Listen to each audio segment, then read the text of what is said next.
They might be self-aware.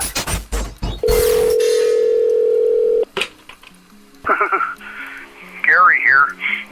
Recording from the gas station payphone. It's 38 degrees and I've got 4 quarters left, so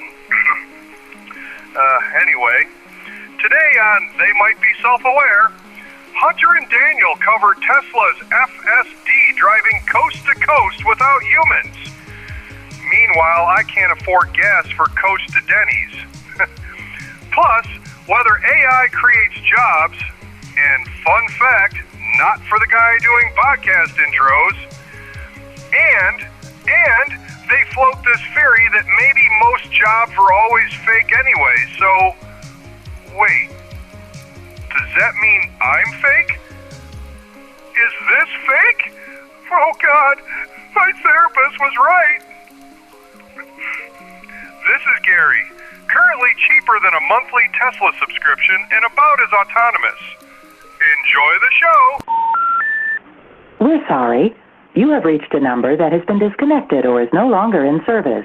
So I'm on the East Coast, and let's just imagine a scenario that I wanted to go to the West Coast. I would be comfortable riding in the back seat of my Tesla now. But that 2% of a time, I mean, like, that's you hitting something? Fighting silicon psychosis in the age of synthetic minds, it must be. They might be self-aware. I am Hunter Powers, and recently diagnosed with the psychosis himself. It is Daniel Bishop. How good Am is I? it? Did you diagnose me? I did. Was it Grok? Everyone's getting in on the health game now, so we're handing out silicon psychoses diagnoses left and right. Yeah, I was a little shocked at that. I kind of thought this would be like one of the final frontiers of AI to break in any kind of official way, but within days of one another, OpenAI and then Anthropic both said, "Hey, you can hook up your real health data." Basically, doctors. Yeah. Look, You've been asking us health questions anyways. We might as well have access to your official like reports and stuff easily. It's right through the app. It's Apple Health. It's this, it's that. There's a few different like integrations out there, and you can ask it questions about stuff. The idea being you're asking questions to be better prepared for actually talking to a doctor afterwards. Yeah. But my car everyone asked knows me that's to. Not. Yeah. My car asked me to cough the other day, so it's getting crazy out there. What? So it's 2026, Daniel. It's a new dawn. It's a new age, and I don't know It seems like some AG part we've I might be suffering from the silicon psychosis. Has AGI arrived? Are we there? We're seeing some incredible things. We are. Incredible, sometimes shocking. I keep saying that we're moving toward that post-truth society because every video, every piece of music, every image, it's like you just can't believe it anymore. With a couple of the new models that have been coming out, so incredible things have been done. OpenAI and Anthropic getting into the health space. I feel like we don't even talk about benchmark positions anymore because everything that comes out is just assumed to be really, really good. It's really hard as an individual to see the differences in the benchmark. So, yeah, we don't tend to, this week, I think Codex 5.2 high is at the top of the charts of the LLM arena. But give it a week. Give it a month at most, and then something else is going to be on top of it. And while that's exciting from a certain perspective, I think people are just trying to find it. Like, we're going to move into a Apple versus iPhone future where it's Android or they're not. It's Anthropic or it's OpenAI or it's Gemini. And they all get to a point where they're all good enough and each new iteration is better. But like, how much better is it really from a iPhone 15 to an iPhone 16 or a, GPT 5.1 to a 5.2? But even if the benchmarks aren't changing much, we are seeing this like coming online of capability. You're not just using these as coding assistants anymore. In a previous episode, you were talking about someone who just had like 16 tabs open and he's just talking to each one and spinning off a whole bunch of, Senior really bridge wild. mind. Yesterday for work, I myself had, I think, like 4 different tabs in 2 completely separate repositories. I was just working on 4 things at once, which I never could have done previously. Certainly not gotten that much work done, let alone split my mind into kind of 4 topics. But if I didn't have to worry about the nitty gritty, it's implementing stuff and, hey, make sure to add some tests to that. Okay, yeah, I'll do it. On it, boss. Like, these kinds of things weren't doable 1, 2, 3 model iterations ago. I read an article the other day. It was all about whisper mics. So this is for the people that are working in offices, not working remotely, but still want to dictate to their phones. They need to whisper into a microphone. And it was recommending, the whole idea is that everyone's like sitting at their office. Can you please now fix the login screen and show asterisks when people enter in a password? So very ASMR to the large language model. Everyone's in the office whispering, apparently. I haven't been in an office in a long time at this point, but apparently things have changed. That's a really interesting thought, because a lot of these speech-to-text models are probably not focused on whispered text. I feel like this is a little bit of a tangent, but where are you on speaking versus typing? I want very much to be able to just like have the earbud in and be out on a walk in a forest somewhere, and just every couple of minutes that's like one thing. I mean, when you're at your computer. I'm still typing, very much so. I think I'd like to How old-fashioned of you. I know, right? On a typewriter and everything. And then I take the paper and then I scan the paper and then it reads the text from that. Yeah. Big fingers. Mm-hmm. Ding, ding, ding, ding, ding. There's the fun look as you move the rolly bit. There's a specific term for it on the typewriters. But, right, like, we're getting to a point where more of your tasks feel like they can be done via large language model. And, one of the articles that we were looking at says, like, it's like 2.5% of tasks. It's not really that much of people's actual jobs being completely taken away. And I do agree with that. It's not anything being completely removed, but it really is people moving from individual implementers of a thing to like overseers of stuff being done on their behalf. A specific example. I tried out the Claude Chrome extension. Okay. Just the other day. Yes. I hadn't bothered with it, but like I just saw that Anthropic said, hey, we're doing like Claude for work now. It's not just code. It's like that's separate from the extension. That's a whole other thing. Which, by the way, they vibe coded. I don't know if you saw that. Yeah. 100%. Someone asked, "What did you use to make this?" We used Claude Code. 100%, according to them, at least. Which is very cool. And right, so this is more for like your Excel documents and your PowerPoints and so on. Definitely want to talk about that some. But the extension for Chrome, where you can say, "Hey, Claude, just start like you're in charge of this tab. You can click on stuff, move around, type things, whatever." I use this for work, where there's, it's a website. This is like B2B type stuff. I just went on a main page where you're logged in, and I said, you need to go and do, it's telephony stuff. So like you need to add a tracking line for this customer that has an 800 number instead of a 8669, whatever. Like it needs, here's the like 5 things that I need you to do. And it's just, I didn't give it any knowledge of our internal anything. Some PBXs. Right. Like asterisk. Well, this is all through a UI on like the website where our customers would be able to log in and like work with it. So with no knowledge of the website, of the company, of whatever, it just like took a screenshot, said, yeah, maybe it's this. Clicks, went to the right place. Oh, okay, I see what I need to do. I'm copying this person's information. Then I'm going to open up this tab and use that to fill this in. It did like I'll say like 15-step process with absolutely no missteps. It was astonishing. It was also really slow because it would go to a page and specifically wait a few seconds to make sure that everything loads. And then it would take a screenshot and then parse the information from the screenshot and then think about what to do next. And then it's updating a plan. And then it clicks on the one thing and then waits 2 or 3 seconds to make sure that loaded. Okay, now I can see the drop down. I'll scroll, another picture, wait. So like it was really slow. But it did, again, this wasn't click on one thing, add in one piece of information, and hit enter. It was like a 15-step process, and it completely nailed every part of it in a way that is thoroughly unacceptable for like replacing anyone's work these days. I'm using it too. I actually changed my whole browser setup. So I've, for probably the last quarter, maybe even the last half of 2025, I was using Comet, which was or is Perplexity's AI browser, because I happen to have a Perplexity Pro subscription, which I don't even know how much money I'm spending on, because I got like 6 months free and then like I never canceled it. Right. And I don't remember the last time I used Perplexity, but anyway, they came out the browser. I got like, it stunk.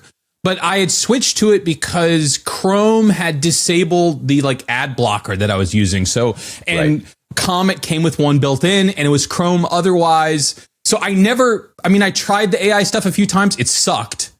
It was almost never could actually like take over your screen and do things. It was really just, you could ask, it was just like an Ask Perplexity in the sidebar kind of a thing. But anyways, and it could read the text there and then answer a question based off of that. But I also like knew in the back of my mind that everything I am doing online is just going straight to Perplexity. Like they've got the most, if anybody wants to know everything about Hunter, just ask Perplexity, because I'm sure they now know, because again, half a year, my entire life, I just handed over. So finally, I was just like, all right, I'm kind of done with this, because I saw the Claude extension come out. So I was like, you know what? That's probably at least as good, if not better. So I can get the AI stuff. Now let me just sort of focus on the browser stuff. So first I went back to ChatGPT's browser, Atlas, because I'm whatever super god tier there. I was like, what have they done? I tried it when it first came out. It was annoying because it's like a stripped down version of Chrome, and like there are things that don't work. And I was like, so I went back, I read their changelog. There was nothing there that was the slightest bit interesting. So I didn't even bother like trying the new version. I was just like, there's nothing here. Okay. I tried something called Zen Browser. I tried Brave for a while. I like Brave. I've used Brave in the past, but there are sites that just, Brave is Firefox, Mozilla based, and there are sites that just don't work well on that. That do work well in something that's based in Chrome. Right. So I ended up with a browser called Helium, which is a fork of Chrome that is super stripped down, super like privacy focused. Nothing can track you anywhere, super focused on speed, but all your Chrome extensions that you want will work. And so I took the Helium browser, paired it with the Claude extension, so I get my AI automation where I want the sidebar, when I want to ask questions. And I've been really enjoying that. So yeah, if anybody wants to try something out, try Helium. It's an open source fork of Chrome. Anything that's going to work in Chrome is going to work there. Super privacy focused, super speed focused. And then you add the Claude extension. I like it. A quick aside to our listeners and viewers. Some of you might be thinking, boy, he just said a whole bunch of weird names of stuff, and like Hunter and Daniel must be on some absolute next level stuff. I'd heard of maybe half of the things that Hunter, he's bringing up. Helium, never heard of it. Multiple of these things, I'm like, literally no idea. Should we do Helium? If you really want to be on the bleeding edge of browsing the web. I am not. Hi, Daniel. I have taken the Helium. That's good. No, it's not. A bunch of balloons in the background from here on out. So what did you think of the Claude extension, Chrome? Because I was extremely impressed with its capabilities, certainly compared to like the earliest iterations of, and now it can like control your browser. I did not find those impressive at all. Now I find it very impressive, if extremely slow. Yeah, it's the best one that I've seen thus far that's integrated with the browser that you're using. There are better tools if you are trying to integrate your browser with an agentic coding platform. You're building a website, you're building a web app, and you want your Claude code or ChatGPT codex to be able to see the browser and interact with it. I believe even Chrome now has MCP built into it. So your agentic tools can talk directly to your Chrome browser. And there's some other browsers that are even faster than that. But just like the browser that I'm using, having that AI tooling and being able to say, just please take over and complete this task for me, right, or answer this question for me with the context of the browser. Yeah, it's the best I've seen. Agreed. But, okay, back to sort of your question at the beginning of the episode. Are we self-aware? Have we reached AI, AGI, I, any of the three letters of A, G, well, I asked for a reason. Are we there yet? What's your reason? Well, we're seeing some things happen. I don't know if you saw the story. Well, you probably saw it because you're the one who added it to the show notes about they've been solved. So math problems that we haven't previously solved have been a realm that AI has struggled on in this sort of like conceptual futuristic math. It because it hallucinates a lot of stuff. When you think about it, you can't hallucinate when it comes to math and proving math theorems. That has been a weak spot of it. And for the first time, we're seeing AI borderline autonomously solve problems that humans have been struggling with for a very long time. Right. I'm going to butcher the guy's last name, but I think it's Erdos, E-R-D-O with a squiggly on it, S. Hungarian, I think, mathematician, and had like 100 something, a lot, well, not 100, hundreds of problems of like, we don't know how to solve this math problem yet. I'm also not a mathematician, so like I'm also butchering roughly what this whole deal is about here. But the point is, there's a bunch of like old unsolved math problems that people haven't been able to crack. And there are I think one was ChatGPT. I think Claude might have been associated with one of them, certainly ChatGPT for one of them. And then there's a proof verifier software called Aristotle that they like run some of this through, where large language models with the barest hint of human interaction of like one nudge of you need to look at this other things. I don't know the specifics of what they did, but there have been a couple of these. I think it was like 2 of them in the last week or 3 have been either at least like partially solved or solved where it was at least partially or basically wholly by an artificial intelligence. It's a huge leap. As you were saying, like it couldn't do high school math a couple of years ago, and now it's solving unsolved for decades long now problems in math. Similarly, we've seen in the like biomedical space, there's like AlphaFold, and there's a couple of other machine learning, AI, whatever things in that space that are helping come up with compounds that could one day maybe cure cancer or so on. But Nobel Prize territory, like that has to be right around the corner, right? Where and I know we talked about this a long time ago, but I think one of the biggest pushes toward AI being AGI, or at least having some kind of like legal personhood attached to it, is where there is a big enough improvement or pushing forward of some boundary where even like the Nobel Prize committee is like, look, we gotta give it to OpenAI or to ChatGPT specifically, or one of the Anthropic Claude models, or Grok, or whatever. But like one of them really soon, like really, really soon, is going to make a big enough push forward where, yeah, the Nobel Prize in Physics this year clearly has to go to that because it invented anti-gravity, or, whatever it ends up being. We're almost there, right? And you can't give, as far as I don't know all the bylaws of the Nobel laureates or whatever, but like, I don't think you can give it to not a person. I asked the Claude extension to Eli 5, the problem that AI solved, because I don't really understand the problem. And it said, well, first it Eli 5'd it, and I still didn't understand it. That's when you know it's a complex math problem, when they explain it like they would explain it to a 5-year-old, and you're still like, yeah, I don't get it. It's like, you're going to have, let's do an Eli 4. Can we do an Eli 4 here?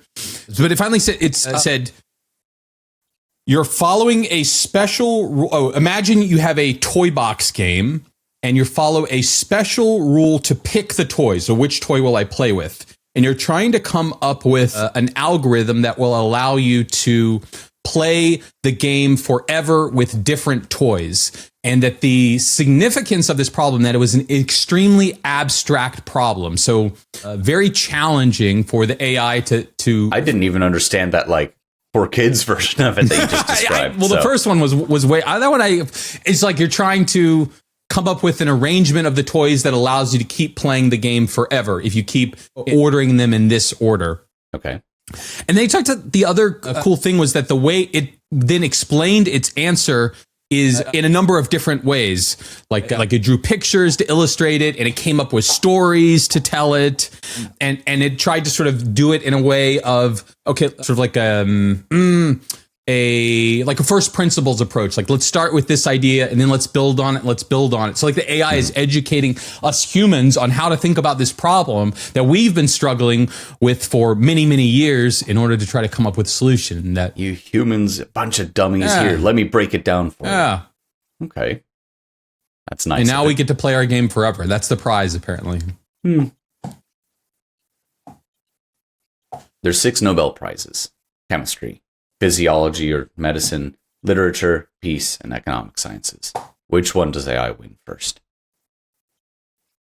So one more time, it's literature, physics, economics, physics, chemistry, physiology or medicine, literature, peace, and economic sciences.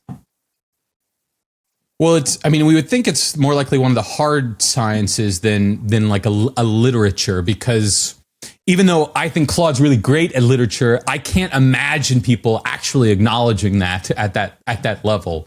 Right. So it's got to be like economics or chemistry kind of a thing where it's found some new insight that we can actually use. Where, to your point, it's like you can't deny how helpful this thing is and is going to be to our future. So it's not literature and it's not peace, is what you're saying. If I have to pick one, I'm going to pick economics, because I feel like there's more, like, our economic stuff is always really insane and crazy, especially at the level. So the fact that it could come up with something and that we could expect, like, yeah, this is going to change everything, but nobody really understands it, and it'll probably just lead to the downfall of all of civilization. That's where I'm placing my bet. Economics. How about you, Daniel? I'd probably say chemistry or physics. It's because, like, if it's already starting to solve unsolved math problems. You got to pick one, Daniel. No wishy-washy here. Physics, then, I guess. That's closer to raw math, right? Yeah. Because chemistry would be applied physics. I don't know. I remember seeing some charts somewhere where you have, like, base math, and then this builds on that, and this builds on, and, like, biology is, like, up at the top or whatever. I'm having flashbacks to organic chemistry and how much I hated that class.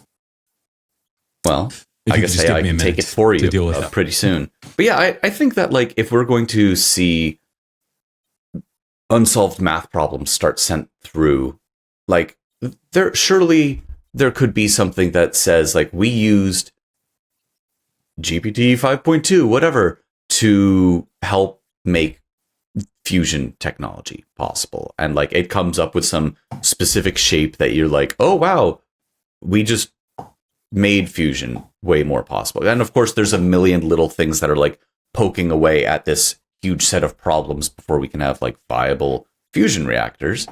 But I think that there could be some huge leap of, you know, a bunch of simulations run and, like, managed by a large language model comes up with something that we hadn't otherwise, and just is, like, elegant in its simplicity and just works 97% better than whatever the existing, you know, state of the art is. I think that's super doable, and like, within the next year. Do you think this was an important milestone? The math thing? Yeah. Yeah, absolutely. Well, right, because it's close to, like, an invention. It is a thing that had been previously determined by people as, like, this is a problem, we can't solve it. And then a large language model came along and said, I can do that. And then it did. That's huge. There was another milestone over the last 2 weeks, which is now, apparently, if I wanted to, so I'm on the East Coast, and let's just imagine a scenario that I wanted to go to the West Coast. Oh, you can take a plane. Travel coast to coast. Yeah. No. Apparently now I can do this more or less autonomously with my car, as the first Tesla has completed the coast to coast fully autonomously. Yeah, this isn't a more or less. This is a more. This is a completely someone, you know, recording whatever in the car. Depending on how much of a FSD Tesla 14.2. lover or hater you are, some people think that it might be a smidge suspect, but I think that this probably it says verified by like Tesla community figures. So there might be a little bit of fanboyism in here, but I think it's kind of hard to say I started on the left coast and I ended up on the right coast and I didn't turn the thing off at any point. And this is up to and including it would go off of the highway to a charging station and back itself up, where supposedly the only human interaction was person get out of car, plug in car, unplug car, get back in car. Yeah, I'm running a query here against the ChatGPT. I feel like this was first done in the 90s by Carnegie Mellon. Yes. Okay. So I asked our ChatGPT, did Carnegie Mellon University travel coast to coast with autonomous driving in the 90s? And the answer that came back was yes. In July of 1995, researchers from Carnegie Mellon's Robotics Institute, well, let's give them a shout out, Dean Pomerleau and Todd Yoakum, took a specially equipped 1990 Pontiac Transports minivan called the NavLab 5 on a road trip from Pittsburgh, Pennsylvania to San Diego, California, called the No Hands Across America tour, using their system called Ralph.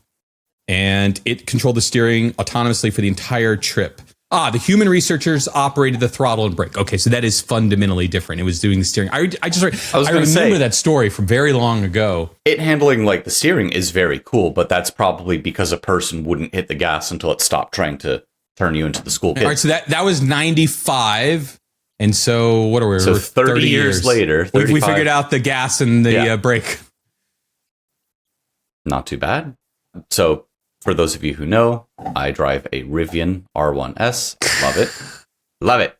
And it just came out with a big autonomy upgrade where now it will do like not just highways. It'll do a bunch of like surface level streets as well. It's not at the stoplights and turns, but in terms of like Tesla's full self-driving, whatever. And not full self-driving, sorry, FSD, totally different things. It's definitely a few years behind, but it seems like they're playing catch up very, very quickly. I've used it some, and I don't know how far away it is because driving must be one of those things that's deceptively hard. We'll just keep it between the lines and keep it at the speed limit. Works if you're on the highway and there's no one else around, but the real world's very messy. I want to see the world where I can get into the back of my car, go to sleep, and then wake up in some other city that I wanted to go visit. And we're not there yet. Even if the Tesla did completely autonomously go from coast to coast, you're not supposed to be asleep in the back. There's cameras in the thing that say, like, hey, you have to be actually there and vaguely paying attention to the road. But, like, okay, if AI is going to start solving math problems, how long do you think before it's solving our travel problems? I would be comfortable riding in the back seat of my Tesla now if all they did was just enable that feature. No new updates other than it's not technically, if you want to get in the back, you sign a waiver and you can sit in the back. I would probably sign the waiver and sit in the back. It definitely makes mistakes. So, and my Tesla also keeps track of how often it drives autonomously. They give you metrics now, and I'm in the high 90s. So the vast majority of the time, I'm just letting it auto steer. It definitely makes 2% of the time. I mean, like that's you hitting something? No. So the when I'm making corrections, it's because it's going to miss a turn because it didn't get over in time. And then sometimes it's aggressive on that yellow light, a little more aggressive than I want to be, and I will tap the brake. But it's never been, or not that I can remember. So no time recently has it been I'm concerned about my safety, I'm taking over. It's just, I don't think we're being efficient enough kind of a thing. That's why I say with the current state of Tesla full self-driving, at least in my area, I would be comfortable. Please. Full self-driving is not a thing legally. I would be comfortable sitting in the back. And Elon's ending. I don't know if you probably didn't. You're not an Elon fanboy. You can no longer, or I think like there's like 1 or 2 more months left. You're not going to be able to purchase the full self-driving anymore. I saw that. Right. Yeah, as a one-time purchase. If you want it, you're paying a monthly fee for it, which and people are flipping out over that. But a long time ago, Elon said, look, while it's in the beta, you're getting this special pricing where you can pay the one-time fee. That one-time fee is going to keep going up and up and up and up and up. And eventually it's just going to be a subscription thing when we feel we've actually cracked the nut. And they feel like they've cracked the nut as the robo-taxis. They do now have fully autonomous robo-taxis without the weird dude that's sitting up front, not saying a word. All right, we're solving math problems. We're driving people across the country, maybe getting a Nobel Prize in the next year or so. Are we out of a podcast and out of a job if we do decide that they are self-aware? Well, that's the good news here is there's actually a lot of stories in the news right now about how AI seems to be creating more jobs, which was one of our predictions for this year. We're only in January. We'll see how it holds up through the year. But I think it's to your point earlier in this episode that people are seeing like AI is a great like enabler, but it's not really the finisher yet. And there apparently still is like a lot of use for us pesky humans in doing these tasks. And especially when trained and enabled with these tools, the amount that we're able to do is still more than the AI when we have the AI as our tool. And you say still, and I agree with you on that. But there does seem to be this, I don't know if it's an ineffable quality or whatever, but something about keeping people involved in the job that the people do. Like, do you think that things are going in the direction where, yes, some jobs are being lost to AI, but eventually most will come around to the AI as a tool that the people should be using? Or do you think that it is going to then get past where humans are capable and does finish just replacing everybody? X% of people, Y% of tasks, Z% of the time. If we hit 50-50-50 across the board, does that just mean that all of the workforce is out of a job? Carpathy. What's his first name? Andre? Yeah, Andre Carpathy. He put out a slide leaked, I guess. So he worked at OpenAI. And a slide leaked for around his resignation where he basically at least felt that he proved that AGI was impossible. It would take more than all of the energy in the universe in order to train a model that would actually achieve AGI. And so our path that we're going down towards AGI is not real. So at least there's one person out there with a decent mind on top of his body that isn't convinced that we can achieve that theoretical thing where the all-knowing, all-being, sentient computer is just better at absolutely everything than us pesky humans. And there's really nothing that we could potentially add because they're already doing it better. So, according to him, we're good, we're set, and these will just forever be tools. We're good. And I also read an interesting article talking about when we do achieve that. We've talked about this UBI, universal basic income, that because now the AI can do all the jobs, basically we're just going to be sending out checks to everyone and they'll be doing whatever. There's the Peace Prize. Once it gets to Nobel, because we put it completely in charge of everything and all the wars stop, that's the last Nobel that it gets. And this article, and I wish I could remember it because I can't remember, or I linked to it, but it was arguing that maybe we've already... Like we already do a version of UBI, that there was a time in this country, in this world, where there was real work to be done. There were fields to be plowed and do all this stuff. But then technology came. Every Ford commercial ever. Technology came and eradicated the needs for many of those jobs. And so then we started making up new jobs. And the example they called on like an MBA. Like maybe an MBA is sort of a made up job that we made up because the technology took all the real jobs. And so, now you sort of pontificate about business strategy and theory. Synergy, and it's not really a real job. And some of, it's just a place to put people. McKinsey Consulting would be another sort of thing that potentially could fall into this bucket. And that maybe a lot of our jobs, the person who manages all these software engineers and I bring the requirements from... Right. I'm a people person. Maybe we're already there. Maybe a lot of our jobs are already kind of fake and false, and we'll continue to invent new jobs as the technology continues to elevate. But the time when we did real work has long, long passed, replaced by technology. You heard it here first, folks. Hunter thinks that we don't do real work. Well, Daniel, if they want to hear more about this real work that we're not doing, what might one of our lovely listeners subscribe. do?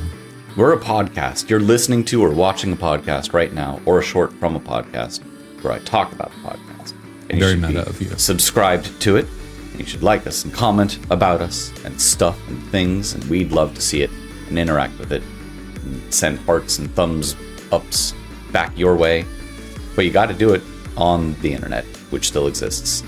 Find us anywhere you can find a podcast, whether it's on YouTube, Spotify, Apple Podcasts, whatever podcast directory, podcast player. You know what to search for, don't you? Because we will be back next week with another episode of... They might be self-aware.